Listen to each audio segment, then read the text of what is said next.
So today with our Christmas Scrivener project, we're going to make a custom theme that's hopefully a little more, well, probably not sparkly. That would be a big ask, but more golden than this one. For this, I'm going to spend quite a lot of time in File and Options. Let's go. What we want here is appearance. First, I want to make the background gold, so under Main Editor, that's Fixed Width Background. Click on the colour bar and choose a colour. I think that's quite good. Now for the actual editor.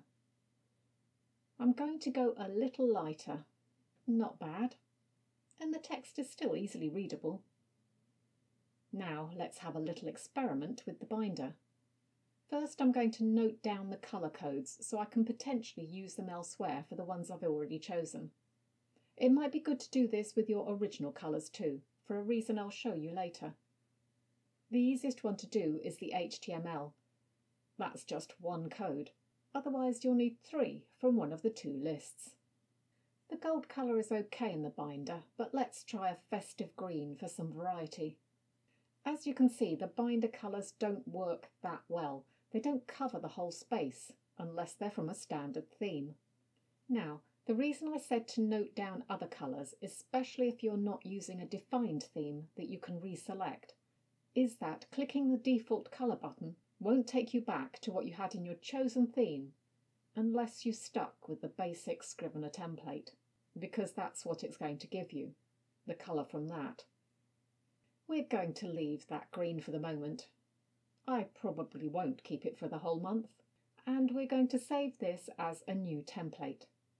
Remember that if you select this from the list, this will be your template for all projects until you change it again.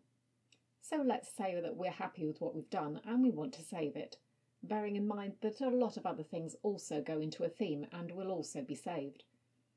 Go to the Windows menu, Themes, and Save Theme to File. This creates a copy of it that you can use to load theme to file if you want, without having it in your menu list. Alternatively, you can now import theme to get it into your menu.